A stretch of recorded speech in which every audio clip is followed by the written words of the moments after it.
right, so we're looking at some of the problems from section 1.5. These are the applications of the quadratic equations, and we're talking about these box problems.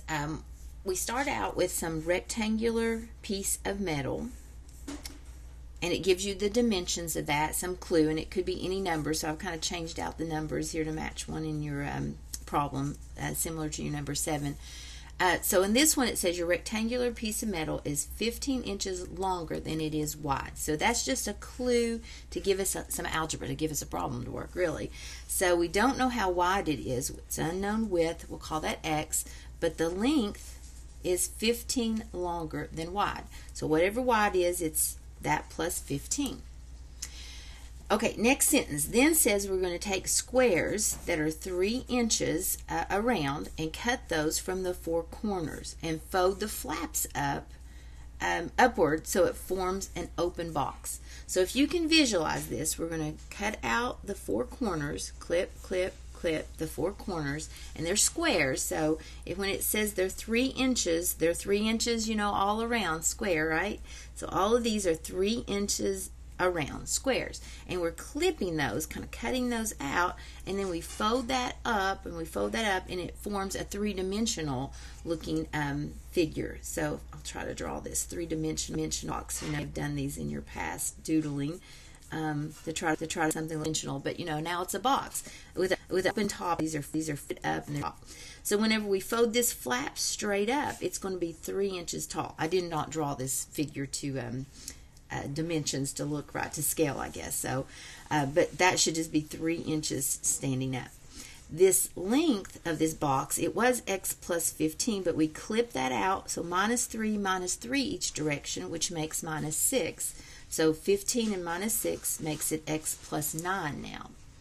Now the width this direction, it was x whenever it was all the way through on the side. Then we clipped out 3, so we minus 6.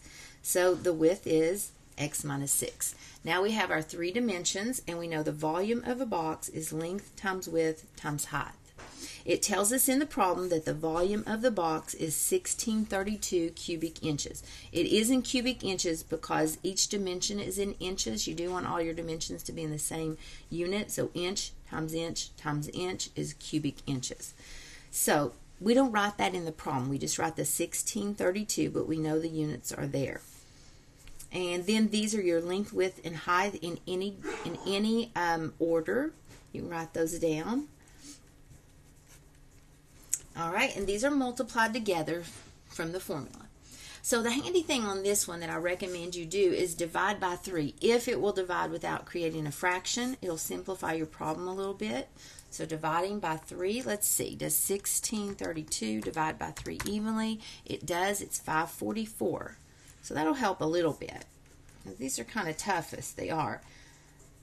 So any little bit will help, right? So now we've got a little simpler problem, and we're getting close to having a quadratic equation to solve. Now, if this were something times something equals 0, that would be just great. I would be able to use the zero factor property and finish much quicker. But since it doesn't equal 0, I'm going to have to pull it back together and get it in standard form by foiling first, outer, outer, inner, inner, and last times last. And then in standard form, I'll need to get it equal to 0, so I'll bring the 544 over to the one side, so I'll have nothing on one side equal to 0. And then simplify my quadratic equations. Combine, and then those combine. What is that? 544 and 54, they're both negative, so negative 598. All right, now we've got our quadratic equation in standard form, and we're ready to either factor it or use the quadratic formula to solve it. Now, if you just hate factoring, your formula says A is 1, B is 3, and C is negative 598. That will get you to your 2 solutions, but I'm going to try to use factoring.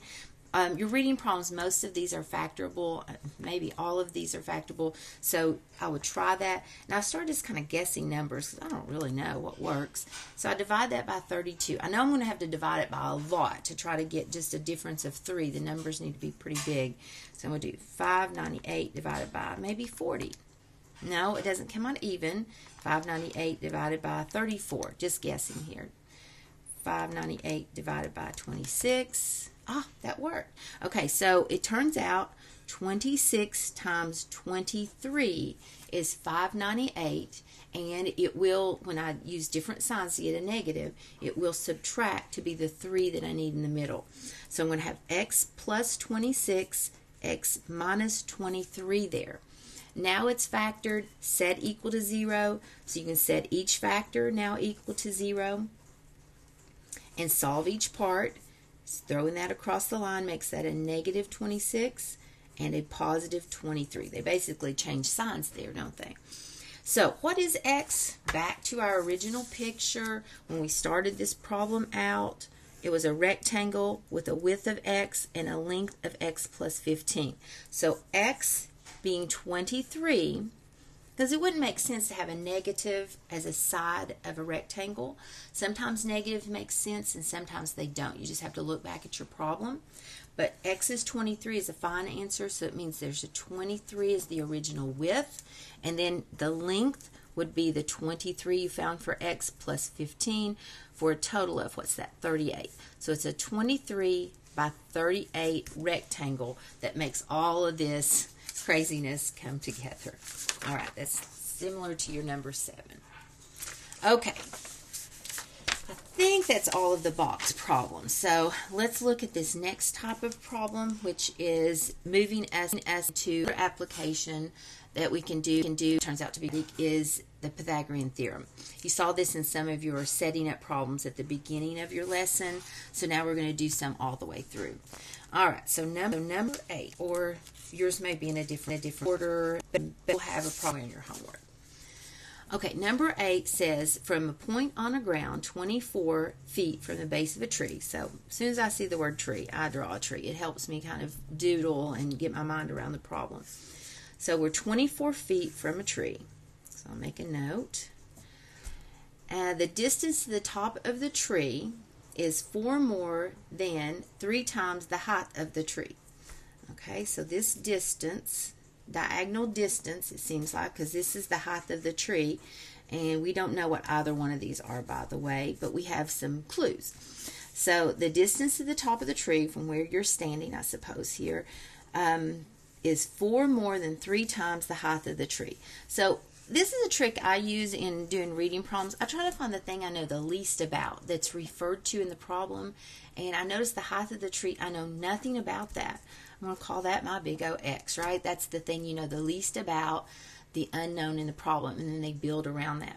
So this distance is built on that X, and it is 4 more than, so plus 4, and then 3 times whatever that height of the tree is.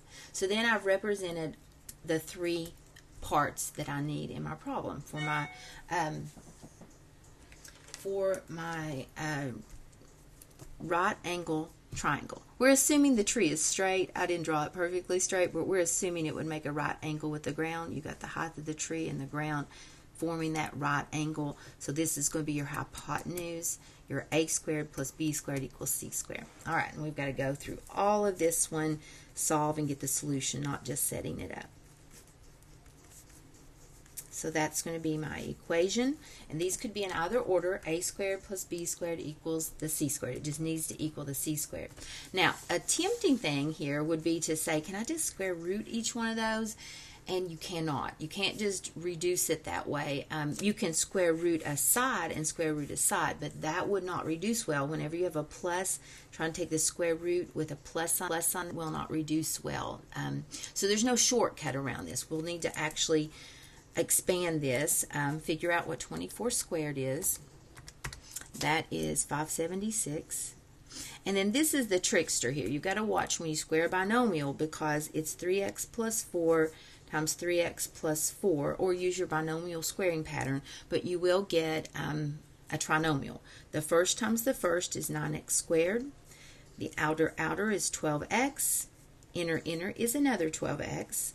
And last times last is 16. So what we recommend you do, and you've heard this in a previous section, but to remind you, is the squaring pattern for a binomial is square the first, times the 2 terms together, 12x, and double it, 24x, and square the last. That's the squaring pattern for a binomial.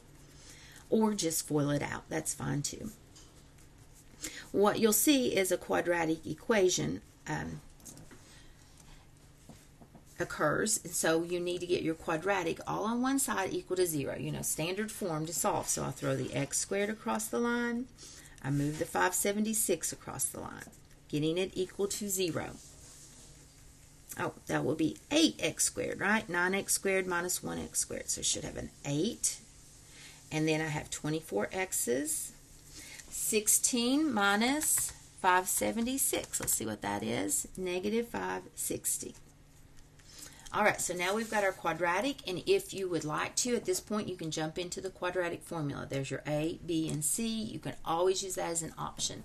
Most of these are factorable, though, like I said, and I kind of like the factoring method. I think all of these will divide by 8 and reduce my equation. If you can, you just should reduce your equation to make it easier. Even if you're going to use the quadratic formula, that's kind of helpful to have smaller numbers. So the 8 divided by 8 will make 1x squared. 24 divides by 8, making a 3x. 560 divides by 8, giving us a minus 70. So much easier now to work with. Even if, like I said, you're doing the formula, you can do the A, B, and C. It's the same ratio. But now it's much easier for me to see how this factors. I can see, let's see, 10 times 7 is 70. I need the signs to be different to get a negative. So if I did a positive 7 and a negative, or a positive 10 and a negative 7, that's going to give me a positive 3 in the middle. So I can see it does factor. And you can FOIL that, check that to be sure, but then set each part equal to 0. And you have your two possible solutions. You know, sometimes we can't use negative numbers, so we have to look at our problem. Our problem was x represents how tall this tree is. So we definitely can't have a negative 10 height of a tree. So that answer won't be usable, but the x equals 7 is. So now if the question is find the height of the tree, and I think that is our question way back where, find the height of a tree, 7 feet. If it would have come out with a decimal, it tells you to watch your rounding, but this one came out perfectly even. X equals 7 feet. If it said find this distance, we could plug the 7 in there and do some work and continue, but that is our final answer. All right, let's see what is up next. Then you get to practice that again and again. It looks like I have a couple more problems similar to that, so I'm going to say that it's just regenerated really another practice of that on number 9. Number 10 is also similar, but let's just set 10 up, and maybe we won't solve it all the way through, but show the setup again for this right triangle. So it looks like on number 10, we have a right triangle again. It says a toy manufacturer needs a piece of plastic in the shape of a right triangle. It says the longer leg, okay, you know, the two legs we've got, and then this would be called the hypotenuse. So the longer of the two legs is 7 more than the shorter. So you remember my trick, the one you know the least about, that's your x. I'm going to call the short leg x, and the longer leg is 7 more than that, x plus 7. Then it says the hypotenuse, this other side, is 14 more than the short leg. 14 more than the short leg, remember the shorter leg is x, so that'd be x plus 14. Then we throw that into the Pythagorean Theorem, just like the last problem, and it's a lot of work. You do that still, but that is the process. You'll side squared, other side squared, hypotenuse squared. Then you have to go through FOIL method or the squaring pattern. Let's do that real quick. X plus 7 squared. Remember the pattern says square the first, times these two together, 7x, and double, which is 14x, and square the last, 49. Do the same thing here. It's a binomial squared. Square the first, times these two together, 14x and double is 28x, and square the last. What is 14 squared? It is 196. Then we have it in expanded form. We want to combine our like terms and make this in standard form. So we have 2x squareds. I probably could have simplified it other ways if you're thinking that. But this is fine. And then bring it all to one side equal to 0. So minus this x squared, minus the 28x, minus the 196, get it in standard form, and then do either your factoring or your formula to find your final answer there as well.